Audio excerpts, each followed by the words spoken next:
అలాగే జిల్లా పశు వైద్య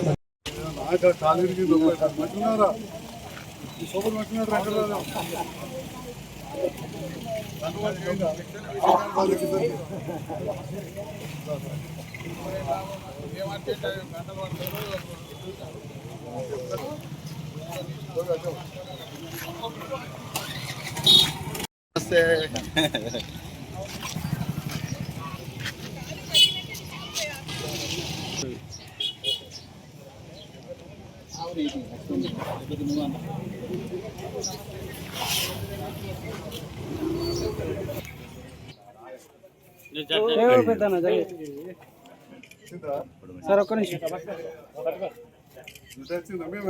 సార్ మీరు వచ్చిరా రెండు వచ్చి సార్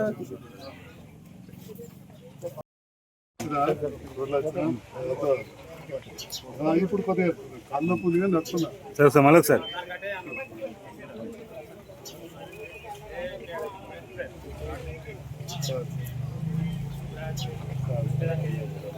మనకు సుమారు 22,000 కోట్ల ముఖ్యంగా రైతు లాభపడాలి అంటే వ్యవసాయం ఒకటే కాదు, పాడి పరిశ్రమ అనేది చాలా ముఖ్యం.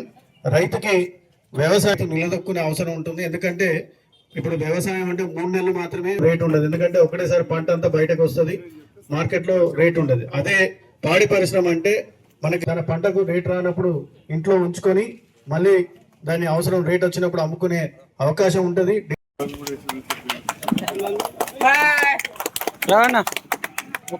పశు వైద్య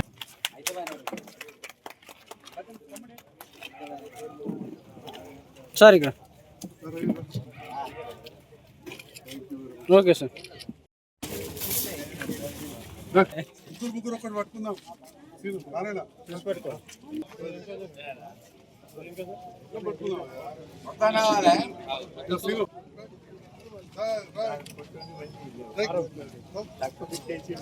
ధర్మేదా కొద్దిగా ఇంకా జరుగు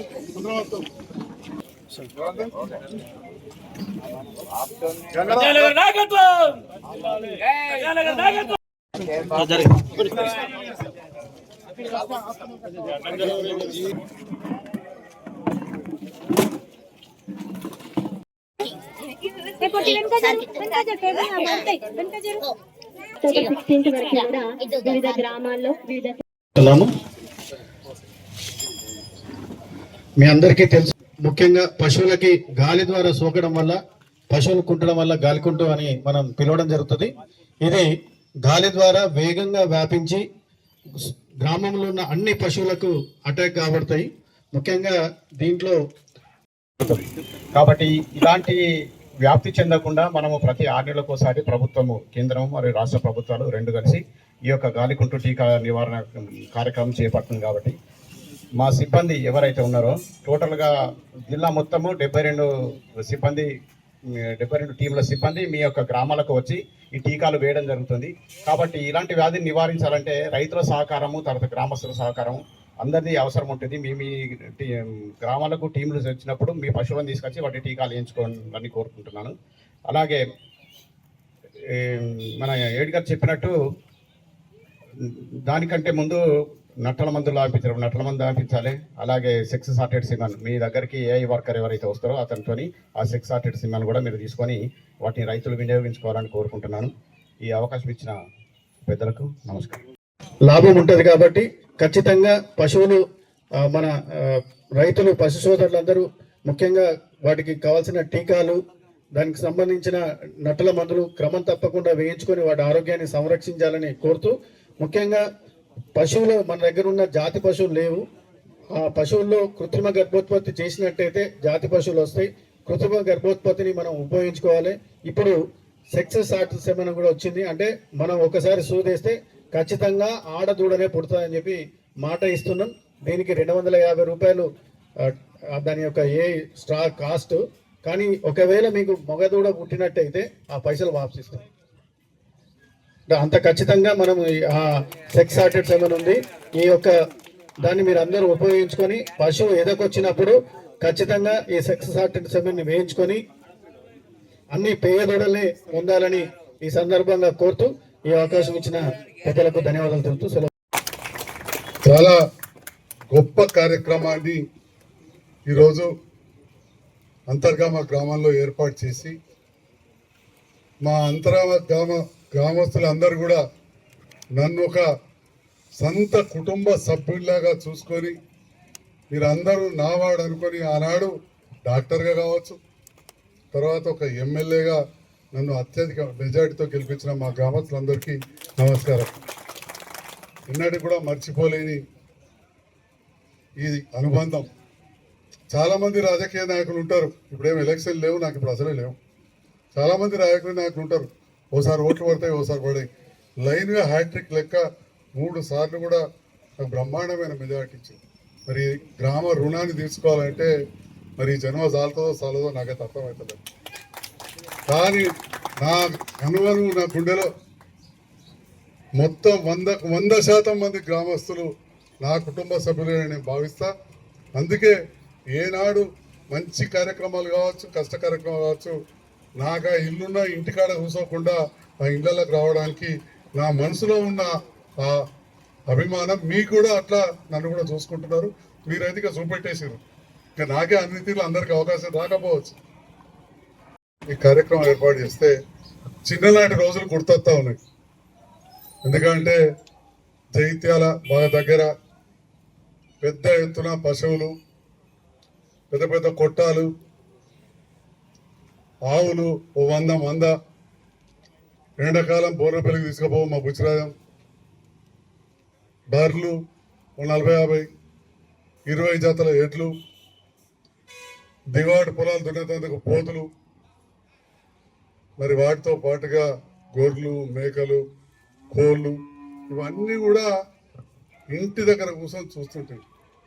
సాయంత్రం పూట మందత్తుందంటే ఆ దుమ్ములు ఎత్తే మనిషికి కనబడకపో.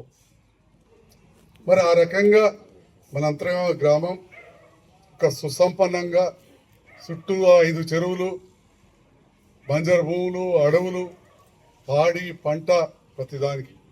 ఒకనాడు పెద్దలు మాజీ మంత్రులు రాజశేఖర గారు, దేవయ్య గారు అంటూ ఉండరు, అరే జగిత్యాల్లో పిడక కావాలన్నా అంతరావకి రావాలి, కట్టె కావాలన్నా అంతరావకి రావాలి, కళ్ళు కావాలన్నా అంతరావకి రావాలి వచ్చాడు. అట్లా వాస్తవం.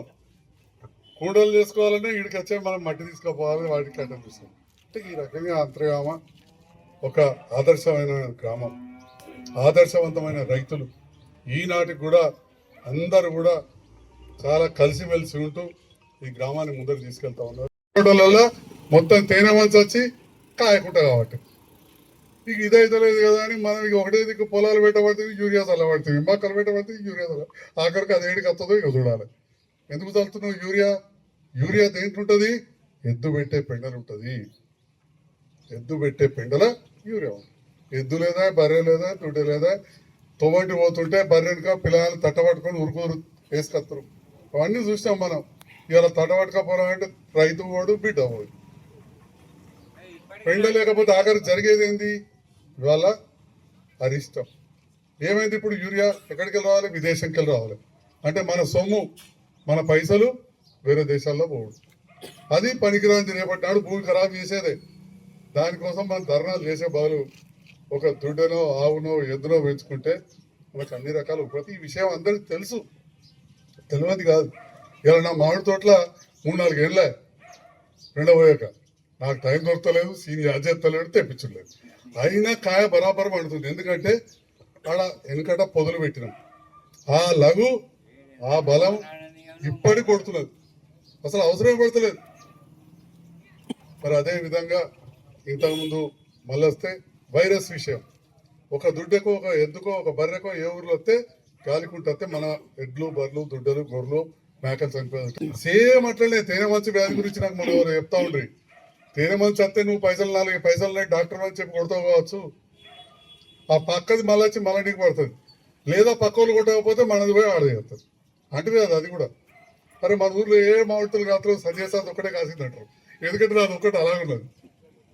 అదే కారణం తప్ప దాంట్లో నేను పెద్ద మీకంటే గొప్ప రైతులు ఏంటి నేనే వాళ్ళ వాళ్ళు నచ్చినట్టు కంటే సీని కంటే ఎక్కువ తెలుసా నాకు. కానీ నా తోటనేమో ఏడవుతుంది కాయ. మా నాగేందర్ రెడ్డి నవ్వుతున్నాడు. కబేలకు అమ్మకపోదు. కళ్ళారా చూసినాం. ముసలి ఎడ్లకు నీళ్లు పెట్టంగా నేను కళ్ళారా చూసినాం. మరి మొన్ననే ఒక శాస్త్రవేత్తలు, మరి మీరు కూడా పేపర్లలో చూసి కావచ్చు, ప్రముఖ దినపత్రికలు వచ్చింది. ఈ అన్ని అంటే ఎట్లా చూసినవుతుంది, ప్రపంచంలో రాబందుల సంఖ్య కూడా తగ్గిపోతుంది. ఎందుకంటే తిండి దొరకక ఎక్కడికక్కడ కోసుకొని మన మీద ఉండన్నట్టు అవుతుంది. ప్రపంచంలో మా అధికారులు చూసుంటారు, రాబందుల సంఖ్య కూడా తగ్గిపోతుంది. అవి చచ్చిపోయిన కలేబరాలు కింద ముక్కలే కూడా. దానివల్ల ఏమవుతుంది, మనం పడేసిన కుక్క అట్లనే ఉండే వరకు, పెద్ద అట్లనే ఉండే వరకు మురిగి లేని రోగాలు వస్తున్నాయి. రకరకాల వాయువులు దంతకలు వెలువడుతున్నాయి. ఇవన్నీ కూడా ఈ మధ్యలో శాస్త్రవేత్తలు రాస్తే ఉన్న కొద్ది సమయంలో చదివి చెప్పిందే, ఎప్పుడో పాత ముచ్చట కాదు. ఇప్పుడు నేను చెప్పింది ఈ రాబందులు, కలేబరాలకి వెళ్ళే వాయువుల గురించి ఈ మధ్య కాలంలో తెలుసిన ఆర్టికల్. ఈ మధ్య కాలంలో ఈ 10-15 రోజులు పేపర్లు తిరిగితే మీ అందరూ దొరుకుతుంది. అంటే ఈ సృష్టి అనేది భగవంతుడి సృష్టి. అన్ని సమానంగా ఉంటేనే మనందరం కూడా మంచిగా ఉంటాం. ఓసారి అంతే కరువు 10 ఏళ్ళు వచ్చే మన చెరువు చుక్క నీళ్ళు రాపాయ, ఆయనతో చెరువు చుట్టూ ఉన్న భూములన్నీ అమ్ముకుంటుంది. ఇక 90 ఎకరాలు, 100 ఎకరాలు, 20 నాగళ్ళు, 1 ఎకరం ఇక్కడ రైతులున్నారు, అలా బాపున్నారు. 1 ఎకరం ఏనాడు కౌలుకి ఇవ్వలేదు, మనం ఏనాడు కౌలుకి ఇవ్వలేదు, సొంతం వ్యవసాయం చేస్తాం. అంటే అగ్రికల్చర్ అంటే ఒక్క పొలాలు పండించడం, మొక్కలు పండించడం, మిర్చి పండించడం, క్యారెట్ పండించడం కాదు. వ్యవసాయం దాని అనుబంధంగా ఆడి, పశువు, చేపలు ఇవన్నీ కూడా దానికి వెళ్తా ఉన్నాడు. పోచారం శ్రీనివాసరెడ్డి గారు వచ్చి పొలాసలో ఎప్పుడు ఈ మాట గర్వంగా ఉండాలి రైతు అనేటోడు. రైతు అంటే ఒక్క వడ్లు మొక్కలే కాదు, యురేజాలి పోడే కాదు, సమిష్టిగా ఉన్నప్పుడే రైతు కూడా బలంగా ఉంటాడు. ఓనాడు ఒకటి మంచిగా లేకుండా ఇంకోటి కాపాడుతుంది. రెండవది ఆ భగవంతుడు ఇచ్చిన, మనమైతేనేమో 90 ఏళ్ళు బతుకుతున్నాం. అంతకుముందు యావరేజ్గా భారతదేశంలో 55 ఏళ్ళు చచ్చిపోదు. అందుకే అప్పుడు రిటైర్మెంట్ 55 ఉండే, 58 అయింది, ఇప్పుడు 61 అయింది సర్కార్రావు గారు. మనం ఎవరో చూసినా 70 ఏళ్ళు 80 ఏళ్ళు బతుకుతున్నాం. ఆవులు బర్రెలు మాత్రం గదే 12 ఏళ్ళు 13 ఏళ్ళు 17 ఏళ్ళు, అటెన్క 2-3 ఏళ్ళ ముందటే ఆయనతో మార్కెట్ పోతున్నాయి. అది కాదు కదా, మనం అంటూ చివరి దానిక ఎట్లయితే మన పిల్లలను మనల్ని పోషిస్తారో మనం వాటిని పోషించాలి. మనం వాటిని పోషించకపోతే మన పిల్లగాళ్ళు కూడా ఎట్లా చూస్తాం. ఈ ఈడు వరికిరాడరా, ఎంత వరికిరాదని చెప్పి మనం అంగడి పంపినట్టే మన పిల్లగాళ్ళు ఈడు ముసలోడిగా వరికిరాడని చెప్పి మనకి ఎట్లా చూస్తాం. అట్లా చూడకుండా మన పరిస్థితులు మనకు కాపాడుకోవాల్సిన అవసరం ఉందని చెప్పి ఈ సందర్భంగా తెలియజేస్తూ మంచి కార్యక్రమాన్ని ఏర్పాటు చేసినందుకు హృదయపూర్వక